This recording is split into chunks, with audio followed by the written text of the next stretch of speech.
सोचिए, एक ऐसा टाइटन जिसकी ताकत के सामने दुनिया के सबसे बड़े मॉन्स्टर्स भी कमजोर पड़ जाए। एक ऐसा टाइटन जो सिर्फ अपनी ताकत से नहीं बल्कि बर्फ और ठंड की शक्ति से पूरी दुनिया का मौसम बदल सकता है। इस टाइटन का नाम है शिमो। लेकिन सवाल है, शिमो आखिर है कौन? वो इतनी शक्तिशाली कैसे बनी और कैसे वो स्कार किंग के कब्जे में पहुंची? आज की कहानी हमें लेकर जाएगी मॉन्स्टरवर्स की उस दुनिया में जहां टाइटन्स के बीच सिर्फ ताकत की नहीं बल्कि आजादी और राज की भी लड़ाई होती है। हजारों साल पहले एक टाइटन था, स्कार किंग। वो सिर्फ ताकतवर नहीं था बल्कि बेहद क्रूर और चालाक भी था।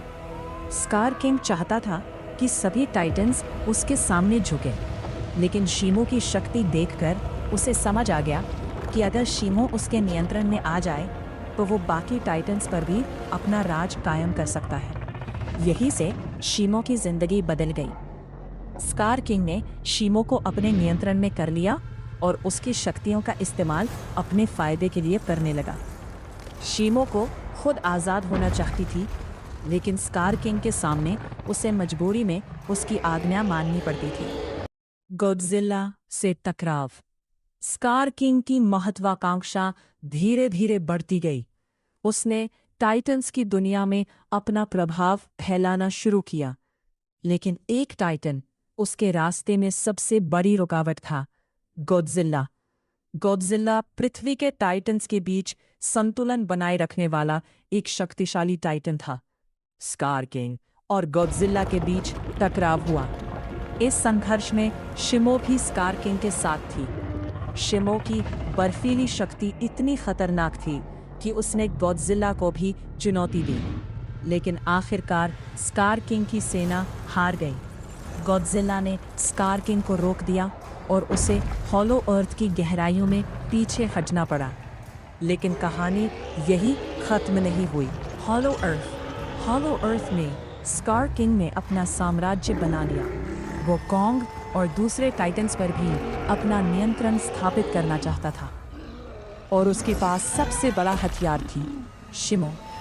शिमो को स्कार किंग ने एक तरह से गुलाम बनाकर रखा था। वो शिमो की शक्ति का इस्तेमाल अपनी इच्छा पूरी करने के लिए करता था।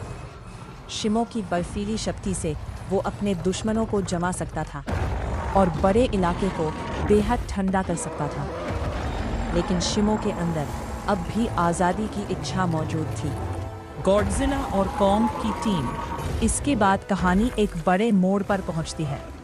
गॉडजिला और कॉन्ग एक बार फिर साथ आते हैं। इस बार उनका सामना सिर्फ स्कार किंग से नहीं था, उनके सामने शिमो भी थी। लेकिन गॉडजिला और कॉन्ग जानते थे कि शिमो को हराना ही समाधान नहीं है। उन्हें स्कार किंग का नियंत्रण खत्म करना था। अंतिम लड़ाई बेहद खतरनाक हो जाती है। कॉन्ग स्कार किंग से भिड़ता है, जबकि गॉडजिला शिमो का सामना करता है। शिमो अपनी बर्फीली शक्ति का इस्तेमाल करती है। उसकी शक्ति इतनी जबरदस्त थी कि पूरा इलाका बर्फ से ढकने लगता है। लेकिन आखिरकार कॉन्ग स्कार किंग को हरा देता है, और जैसे ही स्कार किंग का नियंत्रण खत्म होता है, शिमो आजाद हो जाती है। शिमो मॉन्स्टरवर्स के सबसे रहस्यमयी और शक्तिशाली टाइटन्स में से एक है। उसकी बर्फीली शक्ति, उसका विशाल आकार और उसकी कहानी उसे बाकी टाइटन से अलग बनाती है। लेकिन सबसे बड़ा सवाल अभी भी बाकी है, क्या शिमो आगे आने वाली मॉन्स्टरवर्स की फिल्मों में वापस आएगी? क्या वो गॉडजिला और कॉन्ग की साथी बनेगी, या फिर उसकी बर्फीली शक्ति किसी नए दुश्मन के हाथ लग सकती है? अगर शिमो की कहानी का अगला अध्याय शुरू हुआ तो मॉन्स्टरवर्स की दुनिया में एक बार फिर बर्फीला तूफान आ सकता है। अगर आपको शिमो की कहानी पसंद आई हो तो वीडियो को लाइक करें, चैनल को सब्सक्राइब करें और कमेंट में बताएं गॉडजिला और शिमो में से आपके हिसाब से कौन ज़्यादा ताकतवर है। मिलते हैं अगली मॉन्स्टरवर्स की कहानी में।